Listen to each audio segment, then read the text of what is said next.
Саламатсыздар, урматтуу телекөрүүчүлөр. Ынтымак телеканалында Аброй программасы башталды. Аны мен Фируза Шымбаева алып барам. Бүгүн дагы биз конокко абройлуу инсанды чакырганбыз. Ким деп турсаңыздар, ажарлуу айым, врач, акушер-гинеколог Зейнеп Исраилова эже келген. Саламатсызбы? Бүгүнкү биздин ушундай күзгү таза абага программабызга куш келипсиз. Биздин программаны буга чейин көрсөңүз керек. Абройлуу инсандарды чакырып, алардын жетишкендиги, үй бүлөсү, деги эле саясаттан сырткары жеке адамдын өзү жөнүндө гана сүйлөшөбүз. Бүгүн кезек сизге келиптир эже. Телекөрүүчүлөр сиз жөнүндө кенен билет деген ишеничтемин. Алгач куш келипсиз деп эле Зейнеп Исраилова кайсыл жактын тургуну, бүгүнкү күнгө кандай жетишкендиктер менен келген? Биринчиден саламатсыздарбы, урматтуу телекөрүүчүлөр. Мен Исраилова Зейнеп Абдыкалыковна, Алай районунун Гүлчө айылында төрөлгөмүн. Ошол жерде өсүп чоңойгомун, мектепте окугамын. Андан кийин медициналык окуу жайын Жалал Абад шаарынан артыкчылык диплом менен аяктап, андан кийин медициналык институтка бир экзамен менен артыкчылык менен өтүп кеткендердин санында болгомун. Жакшы окуган экенсиз да, демек. Азыр бул жөнүндө дагы сиздин өзүңүздүн окууңуз, кесибиңиз жөнүндө да кенен сөз кылабыз программабызда.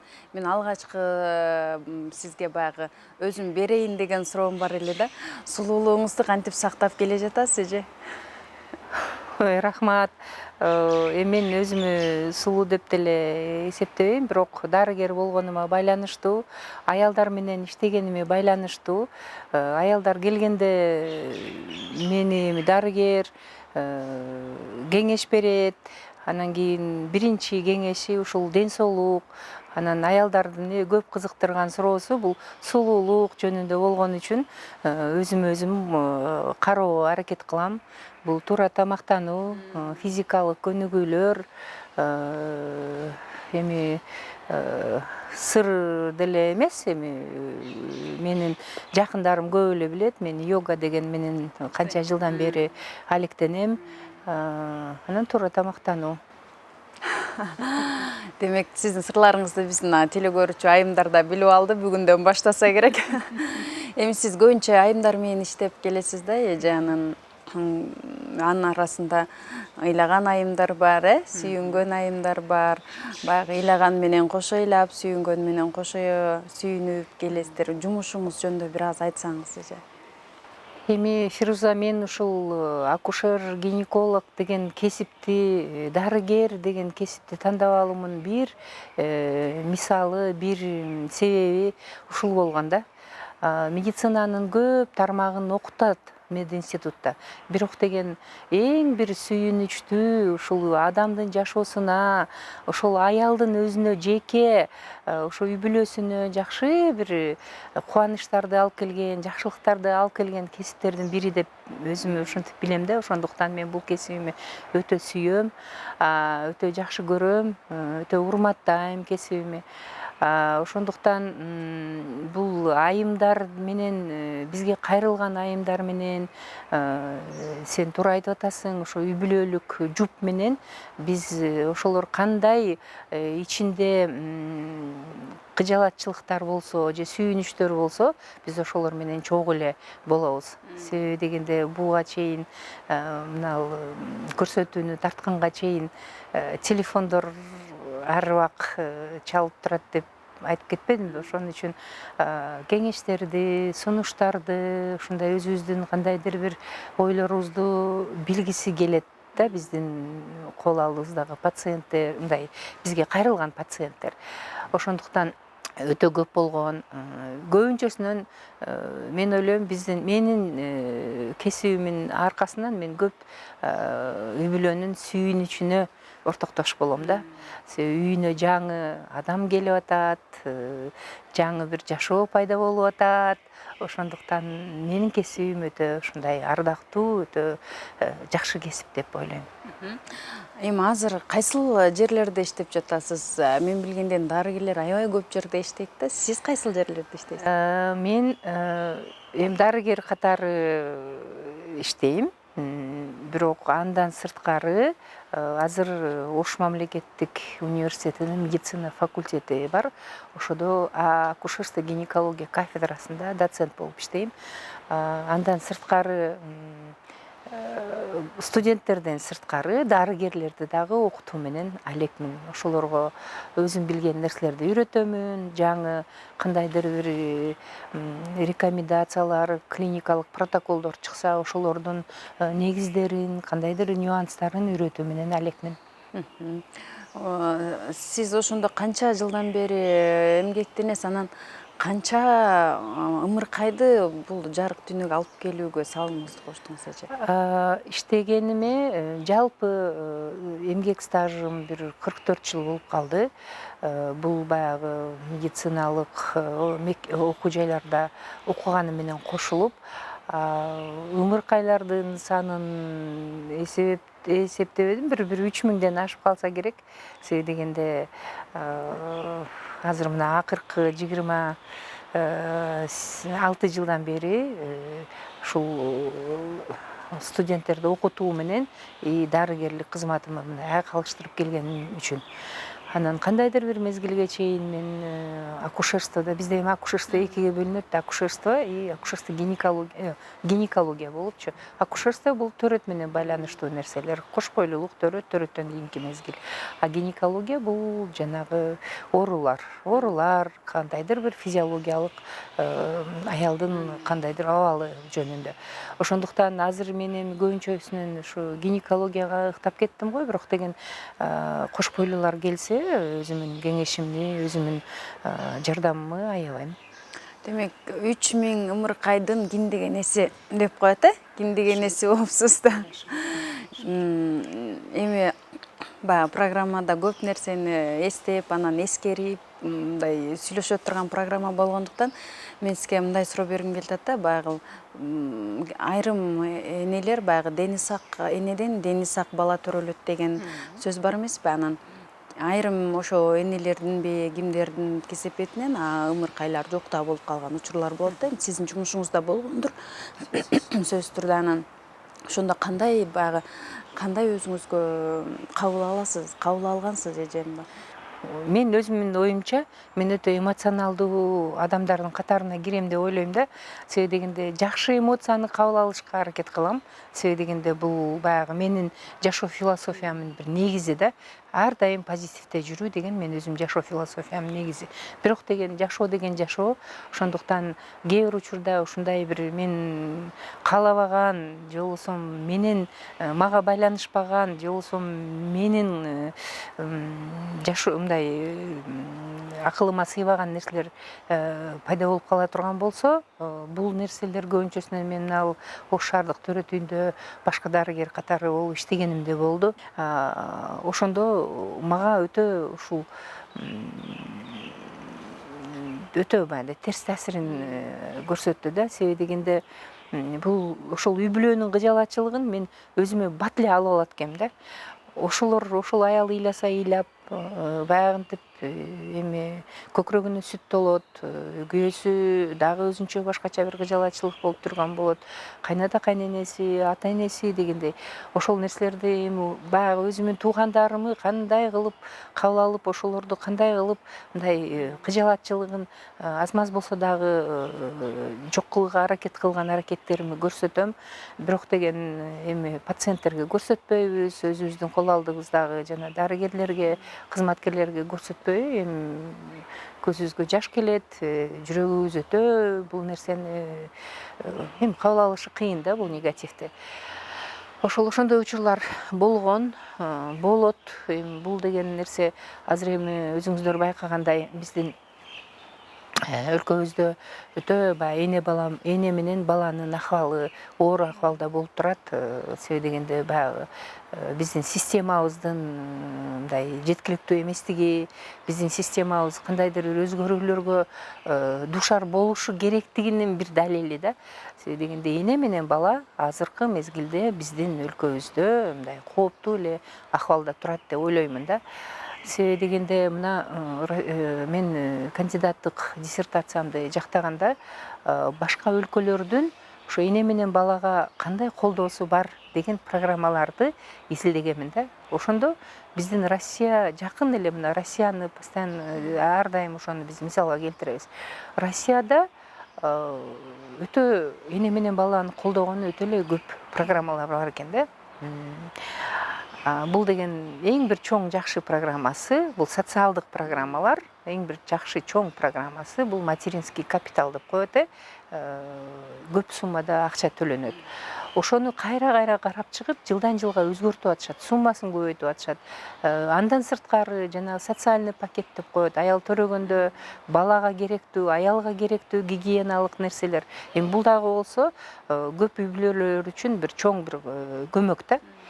Ошондуктан биздин өлкөдө болсо ал программалар бар, бирок ал программалардын иштеш үчүн кандайдыр бир каражат керек да. Программалар жөн эле болуп калып атат, бирок ал үчүн каражат болуп, ал каражатты мындай бир максаттуу иштете турган программа болушуна азырга чейин ошону айтып келебиз. Сиз дарыгер болуп канча жыл иштедиңиз эже? Башкы дарыгер болуп. Башкы дарыгер болуп. Башкы дарыгер болуп 4 жылдан ашыгыраак иштедим. Негизи баягы ошол жердеги кызматкерлердин жалпысына жооп бере, ошол эле ичинде ошол жерге түшкөн ар бир айымга, ар бир энеге жооптуу кандай экен, эже оор эмеспи? Буну өзүңүздү кандай жоготуп койбодуңузбу? Анткени мен өзүмдү элестете албайм да. Ошончо адамга жооптуу болуш кандай? Туура айтасың, бул өтө жооптуу кызмат. Ал кызматты аркалаш үчүн эң любой эле кандайдыр бир болосун бир мындай ушундай кызматты аркалаш үчүн мен ойлойм, ар бир дарыгерге, башкы дарыгер болуш үчүн бир даярдык керек да. Мен ойлойм, мен ошондой даярдыктардан өтүп келгенмин. Себеби дегенде мен дарыгер болуп иштедим, анан кийин бөлүм башчы болуп иштедим, бир райондун башкы акушер-гинекологу болуп иштедим. Андан сырткары медицина кандидатский диссертациямды жактадым. Мен ойлойм, мен даяр болуп эле келгенмин. Как психологиялык жактан дагы, методикалык жактан дагы, и негизгиси баягы дарылоо ыкмаларын колдонуу жактан дагы даяр болуп келгеним үчүн мен үчүн оор болду, бирок ал түшүп демек өтүп кеттиз да. Себеби дарыгерлер көп болгону менен кандай гана кырдаал болбосун, баягы башкы дарыгерди каккылап келет да.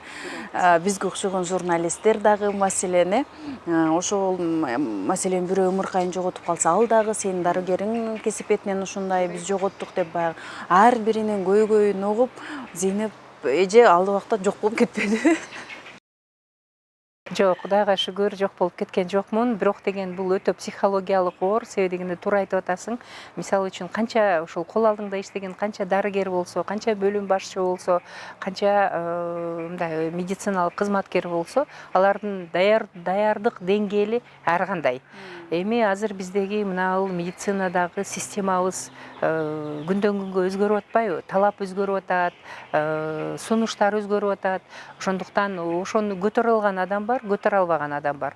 Ошо дарыгерлердин арасында деле ошондой, эгерде медициналык окуу жайды жакшы бүтүп, андан кийин дарыгер болом деген даярдыгы ичинен бышып аткан жанагындай каалоосу, дарыгер болом деген каалоосу өтө күчтүү болсо, ал дарыгер көп нерсени башынан өткөзүп, көп нерсеге чыдайт да. Бирок эми азыр бул мына көйгөйгө келип калдык, медициналык кадрларды даярдоо көйгөйү. Өзүңөр билгендей, өтө көп медициналык окуу жайлар пайда болуп калды, бирок алардын ошолорду баягы өздөрүнүн кадрын даярдоо үчүн канчалык деңгээлде ошол окуу жай даяр.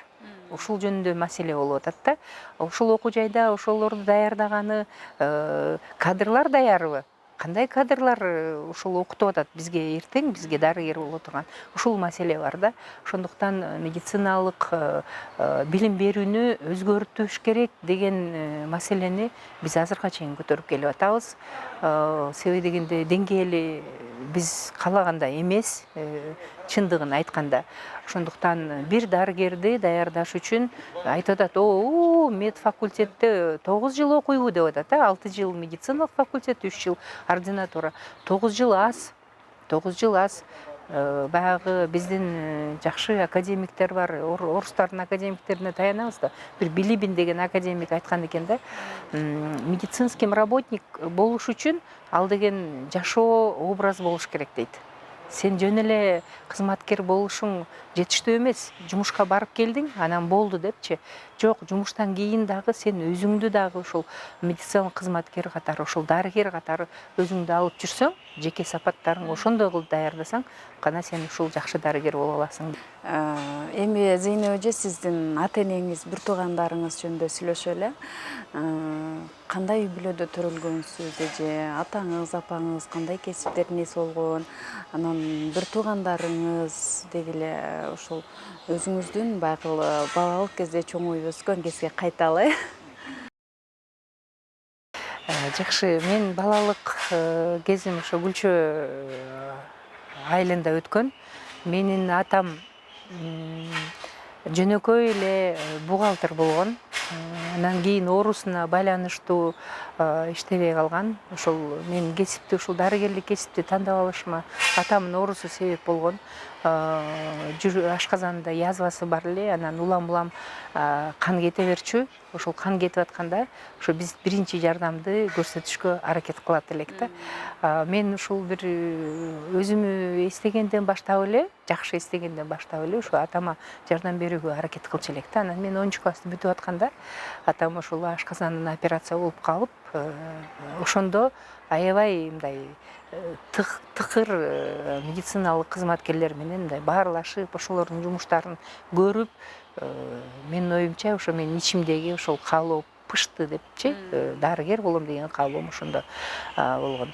Апам болсо магазинчи эле, магазин өмүр бою 48 жыл магазинчи болуп иштеди. Кудайга шүгүр, атам 84кө чыгып өтүп кетти, апам 92 чыгып өтүп кетти. Бир туугандарым, биз эми мына 9 бир тууганбыз, бир тууган элек, андан эми бир 4-өнү жоготуп алдык. Азыр эми Кудайга шүгүр бир туугандарым бар, бардыгын ата энем окутууга аракет кылды. Бир агам инженер, ПГСти бүткөн, промышленное строительство. Бир агам Гүлчөдө акимчиликте иштейт. Ийнелерим өздөрүнүн бизнеси бар. Ушундай бир Сиз ошондо 9 болсоңуз канчанчы сыймыктанам? Мен 9-чу болсо мен 5-чисимин. Эжелериңиз, сиңдилериңиз бар, Бир эжем бар, ал фармацевт. Азыр 70-тен ашып калды. Азырга чейин университеттердин биринде сабак берет, фармацевтика боюнча. Аябай активная. Мен ойлойм, ушу биздин үй бүлөбүз мындай долгожители деп коет го, көп жашагандардын санына кошулсак керек деп мактанып койдум окшойт. Көп эле жашаңыздар, себеби баягы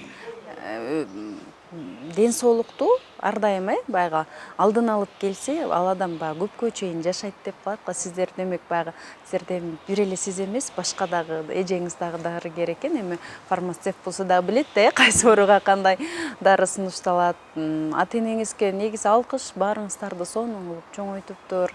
Алардын бешин берсин, Эми өзүңүздүн үй бүлөңүз жөнүндө, жолдошуңуз, балдарыңыз эже, сиз жолдошуңузга канчанчы жылы турмушка чыккансызбы? Анан мен аябай жакшы суроом бар, сүйүп жүрүп үйлөнгөнсүздөр же кудалашып жүрүппү? Эми Фируза, бул жашоо тагдыр экен. Мен жолдошумма биз өтө кеч жолуктук. Ошон үчүн мен жолдошум азыр университет иштейт, Ожгуда, ал дагы студенттерди окутат. Москвадан университет дружбы народовду бүтүп келген экономика жаатында. Балдарыбыз 3 кызыбыз бар. Ал кыздарыбыз, чоң кызыбыз банкир, кийинки кызыбыз дагы бир мындай эл аралык эмеде уюмда иштейт. Андан кийинки кызыбыз экономика жаатын тандады. Медицинаны эч ким тандаган жок. Демек өздөрүнө баягы тандоону өздөрүнө коюп берипсиздер да? Тандоону өздөрүнө коюп бердик. Анан эми азыр баардыгы өздөрү менен өздөрү болуп чоңоюшуп, үй бүлөлөрүн өздөрү түптөп, жакшынакай болуп жашап атышат. Демек 3 кызыңыз тең турмуш жолунда, Турмуш жолунда. Балдары бар. Балдары бар. 8 неберебиз бар, Кудайга шүгүр. Небереңиздин ошондо эң чоң канча болуп калды? Эң чоңу 20га чыгып калды. Жапжаш эле Зейнеп эже жакында чебере көрөт экен да. Кудайга шүгүр. Жакшы. Сонун эже.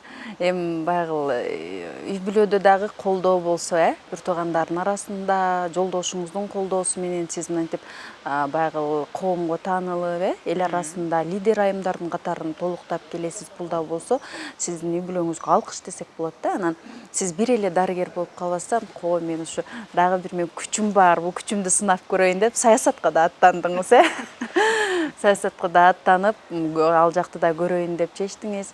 Шаардык кеңешке барайын деп аракет кылдыңыз. Кандай кадамдар болду анан? Эже ким сунуштады саясатка барууну? Же болбосо белсенип, сен туруп тур, мен барайын дедиңизби? Эми сунуштар ушул биздин эле Ош шаарынын, анан Кыргызстандын белдүү адамдарынан түштү ал сунуш. Себеби дегенде баягы дарыгер катары дагы башка бир мындай коомдо мен өзүмдүн ойлоруму жашырбай, так анан айтканым үчүн болуш керек. Эже ушу сиз деген ушундай саясатка барып көрбөйсүзбү? Чечилбеген кандай көйгөйлөр бар, ушул сиз иштеп аткан жаатта деген мына көйгөйлөр бар десем, ушул көйгөйлөрдү чечүү жолдорун ойлонот элек, ушу чечүү жолдорун кылат элек дегенде анан аракет кылып көрдүм. Кудайга шүгүр, жакшы эле жыйынтыктар болду. Бирок деген эми саясат деген саясат экен, өзүң деле аны жакшы түшүнөсүң. Азыркы мезгилде деле биз ошол көйгөйлөрдү чечүү жолундабыз. Кудайга шүгүр, ошо биздин партиянын депутат болбосом дагы баягы көйгөйдүн үстүнөн иштеп жүрөм деңиз. Ооба, туура айтасың. Депутат болбосом деле аны чечүүгө аракет жолундабыз. Кудай буюрса, акырын баягы айтат го, качан аял саясатка аралашат. Ушу аялдардын көйгөйлөрү чечилбей калганда, ошол чечүү жолдорун ошол аял билгенде деп коет го. Ошондуктан биз эми дарыгер катары коомго аялдар менен такай аралашып жүргөн аял катары, мен ошол көйгөйлөрдү чечүүнүн жолдорун билген аял катары саясатка катыштым. Сизди мен баягы телекөрүүчүлөргө мактап кетпесем болбойт. Анткени ошончо партиянын, чоң партиянын айымдарынын арасынан жалгыз гана өзүңүз бардык жагын башкарып жүрдүңүз. Эфир болсо эфирге чыгып жүрдүңүз. Кандай гана эфирлер болбосун, сиз чыгып жаттыңыз да. Демек баягы сиз ошол партиянын ичинде дагы өзүңүздү мындай көрүнүктүү, ал жакта дагы лидер айым экениңизди уже эл мындай билип калды десек да болот да эже. Анан эми Зейнеп эженин пландарындагы, мындан аркы пландарында билгиси келгендер бар эже. Пландарыңыз кандай эми? Эми мен азыркы пландарым жеке, көбүнчөсүнөн жеке болуп кетти. Себеби дегенде мен алды жакта докторлук диссертациям турат. Кудай буюрса, ошону кичине алдыраак жылдырып алсам, мына эми баягы өзүң билгендей башкы дарыгер болгондон кийин ал нерсе кичине чекелеп эле калат экен да. Ушу кыйла эле алыстап кеткен экенмин. Ошону эми кичине азыр өйдөлөштүрүшкө аракетим болуп атат. Анан бул биринчи планым, экинчи планым бул дагы болсо, сен баягы мен жөнүндө дагы бир сыр. Бул мен азыр англис тилин өйдө өздөштүрүп атканымы өздөштүрүп, мына жакында сертификатка ээ болдум. Ошол эми ошол сертификатты дагы күчтөндүрүп, ошол англис тилин дагы бир мындай жогорку деңгээлде үйрөнүүнүн үстүндө турам. Себеби дегенде азыр көрүп атасыңар, биздин медицина далилдүү медицина болуп калды. Анан көп макалалар, көп жанагы адабияттар көбүнчөсүнөн англис тилинде болуп атат да. Анан которгондо биз ошол адамдын көз карашы менен гана окуп калат экенбиз да. Котормону окугандачы. Анан эгерде баягы первоисточник деп коет, биринчи булактан окуганыбызда биз уже өзүбүздүн туюмубуз менен, өзүбүздүн түшүнүгүбүз менен, өзүбүздүн кабыл алуубуз менен которуп алышка мүмкүнчүлүгүбүз болот экен. Сиз мени уят кылып койдуңуз, эже. Ушул жашта англис тилин дагы үйрөнүп, дагы өздөштүрөйүн деп, демек мен дагы баштасам болот экен. Анткени билимдин эрте-кечи жок дейт го. Фируза, сен жана сыр деп калдың, сулуулуктун сыры, мындай жаштыктын сыры. Эмнеге ушул сыры дагы бир да, ар дайым аракетте жүрүү. Эң бир чоң сыры ушул, аракетте жүрүү. Айтат го, орустар айтып коет, худейте, полнейте, что хотите делайте, но не старейте дейт да. Ошон үчүн эмне себептен үстүңөн иштеген аракетти жасаш керек. Себеби дегенде бул көп оорулардын алдын алат да. Мисалы үчүн мына бизге окшогон чоң уже көп жашап калган, биз эми көп жашап калгандарга кирип калдык да. 60ка бараткандан кийин ошондуктан эң чоң аракетте болсок, биз көп оорулардын алдын алабыз да. Ошондуктан мен тынып отургум келбейт. Себеби дегенде барган сайын адамдын денеси жер тартат экен да. Ошол жер тарткым келбейт. Ошон үчүн көп досторума дагы айтам да, отурбагыла, постоянно аракетте болгула депчи. Бул жактан баягы жер тарта берет, бирок ошол жер тарткан нерсени сен өйдө каратып көтөргүн. Мээң менен башкарбай, өзүңдү башкара билишиң керек болот да. Ошондуктан кечээ эле бирөө айтып күлдүрүп атпайбы, ушу кара мына эми 60ка барып калдым мен, ушу жаткым эле келет, ушу диванды аябай жакшы көрөм депчи. Ошо диванды койбошко аракет кылыш керек да. Баягы биздин ата бабабыз бекерден бекер жерде отурган эмес да. Жерде отуруп, биз кадимкидей жерде отуруп, анан кийин туруш канчалык деңгээлде кыйын. Азыркы мына биз айтып атабыз, цивилизованный коомдо жашап атабыз да, цивильный коомдо. Диванды обязательно коюп алабыз, стулду сөзсүз коюп алабыз. А сен отуруп көр, анан кайра отуруп, кайра туруп көр. Канчалык деңгээлде ушул сен денеңе жагат экен да. Демек, дарыгер катары сиз мындай кеңеш берет элеңиз да, көп кыймыл болуш керек. Анан баягы айрымдар айтып коет го, маселен отурсаң, канчалык көп тамак жей бересиң стулда отурсаң. А эгер жерде отурсаң, ашказаның кичирейет дагы, аз тамак да жейсиң деп. Негизи бул дагы болсо жакшы нерсе. Азыр баарыбыз өзүбүзгө ыңгайлаштырып албадыкпы? Көп кыймыл болуш керек. Кечирип коесуң, Фируза, байкасаң, жерде отурганда бир калыпта көп мезгилде отура албайсың. 4 мүнөттөн кийин бутуңду сунгуң келет, башка капталыңа бурулгуң келет дегендей да. Ошон үчүн денең сенин кыймылды каалап калат жерде отурсаңчы. Ошондуктан биздин ата бабабыз ушунчалык акылман болушкан, жерге төшөк салып коет. Эгерде меникине үйгө барсаң, мен сөзсүз жерде төшөк турат. Төшөк салып койгонмун. Кокустан бир отуруп эс ала турган болсо, мен сөзсүз жерге отурам. Себеби диван өтө жумшак мен үчүн. Демек, биздин ата бабабыз көп жашап келген го, ошонун да себеби болушу мүмкүн экен да, эже. Эми Зейнеп эже баягы небере көргөндөн кийин өзгөрөбү экен адам, же болбосо баягы жүрөк менен карыбайт деп калат да. Анан баягы неберелерди көргөндө бир аз тайсалдап калабы экен, же болбосо кандай болот экен небере эже? Азыр сиздики чоңоюп калыптыр, Ооба, кыргыздардын бир сонун макалы бар да. Балаң данек болсо, неберең Данектин ичиндеги жанагы ичиндеги нерсе да, эми өтө даамдуу, өтө таттуу, ушу Данектин ичиндегиси да көбүнчөсүнөн маңызы да.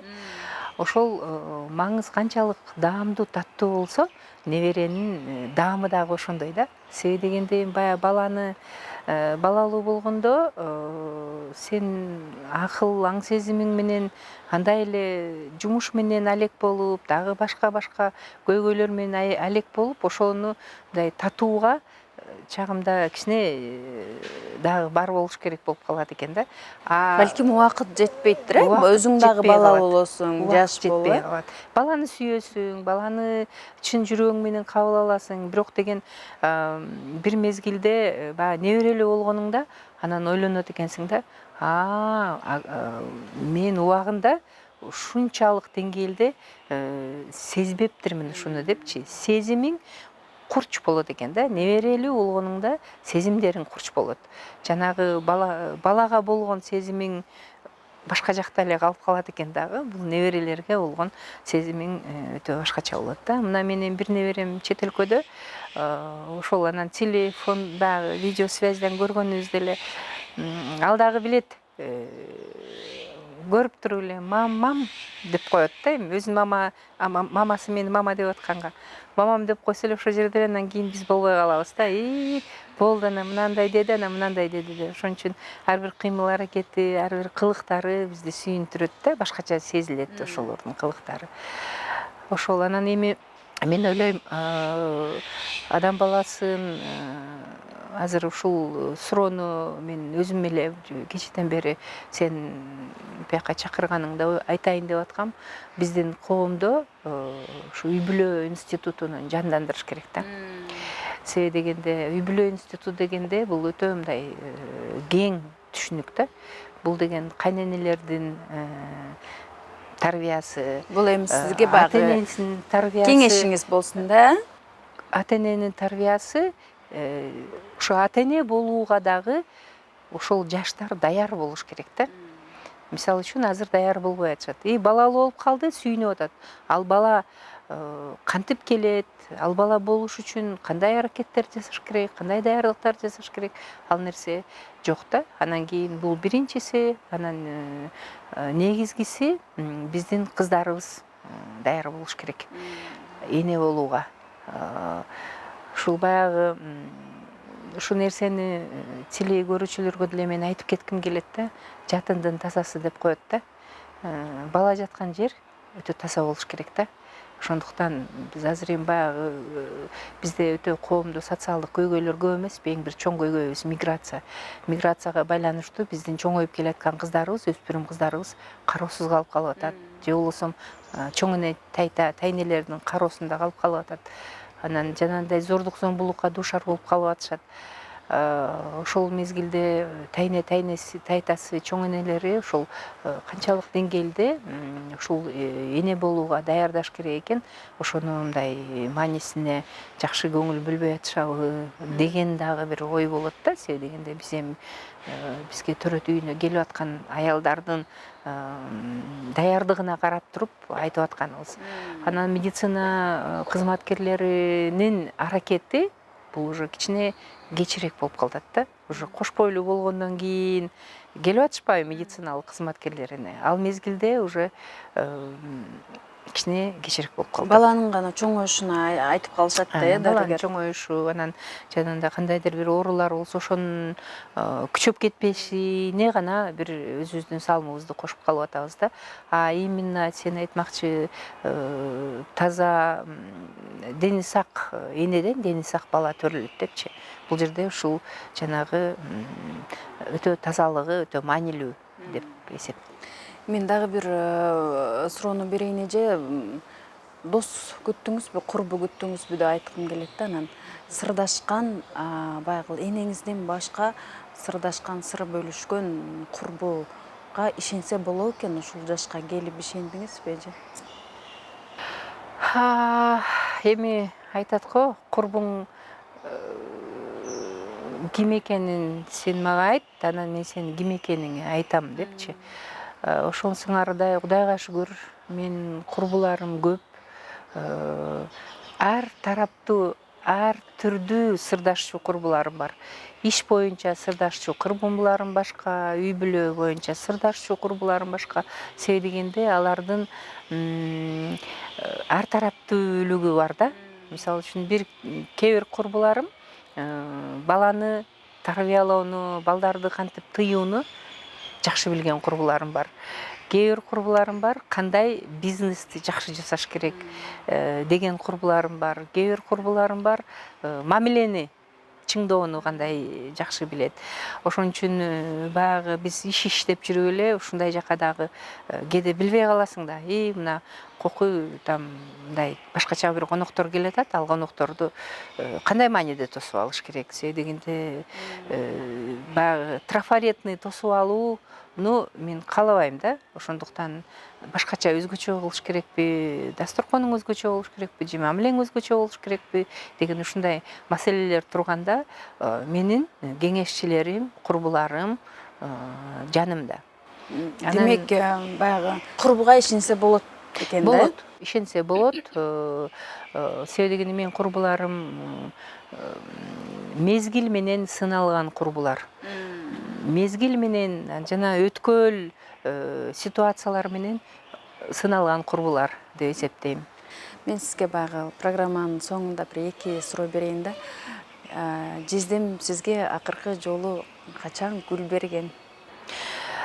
Жиздең такай эле гүл берип турат. Мен бир неберем колумда да, биз менен чогуу жашайт. Бул биз бат-бат жаратылышка чыгабыз.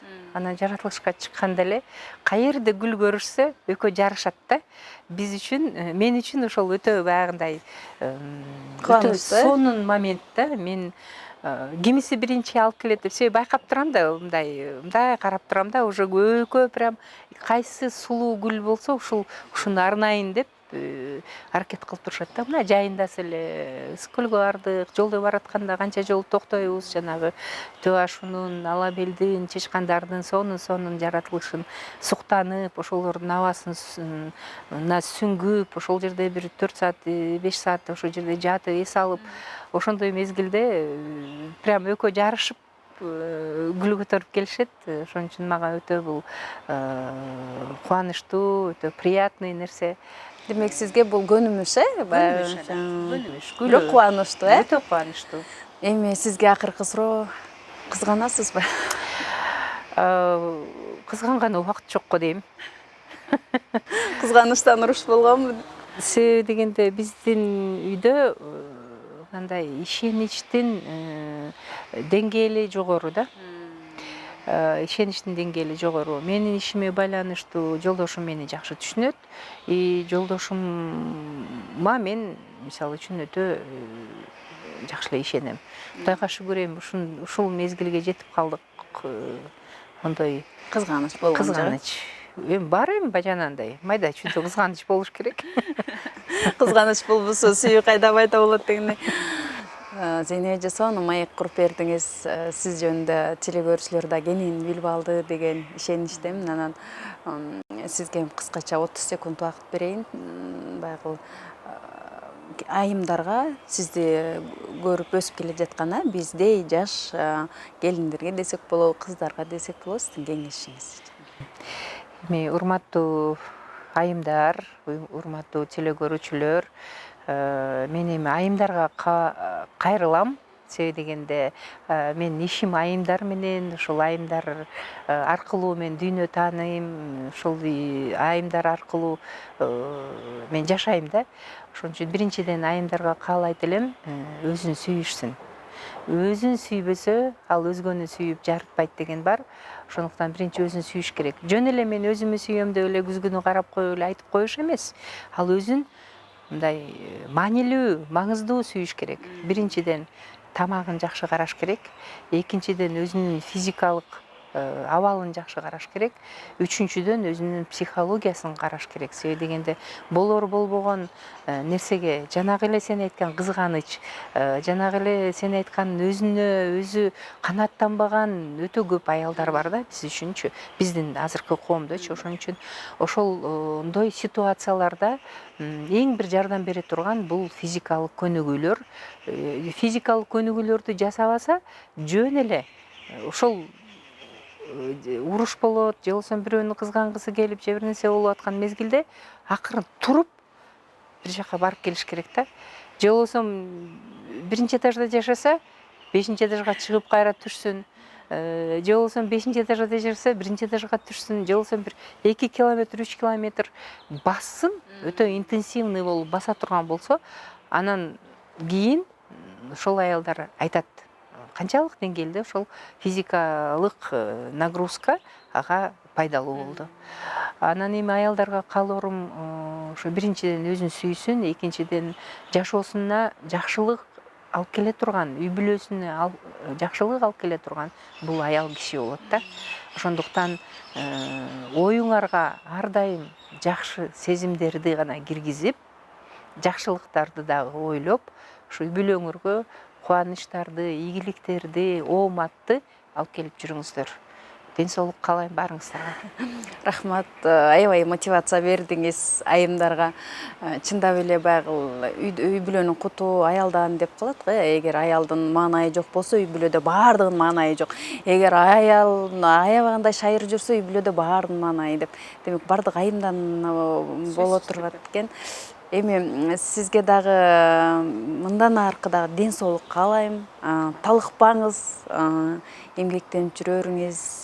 Баягы биз сыймыктанган айымдардын катарындасыз. Сиздерди карап биз өсүп келе жатабыз буюрса. Эми дагы бир жолдошуңузга ийгилик каалайм эже. Карыбаңыз, сулуу боюнча жүрө бериңиз. Абройлуу инсандардын катарын толуктап жүрө бериңиз. Урматтуу телекөрүүчүлөр, биз мынакей Зейнеп эже жөнүндө да кеңири билип алдык. Дагы бир сиздер менен абройлуу инсан менен көрүшкөнгө чейин саламатта калыңыздар.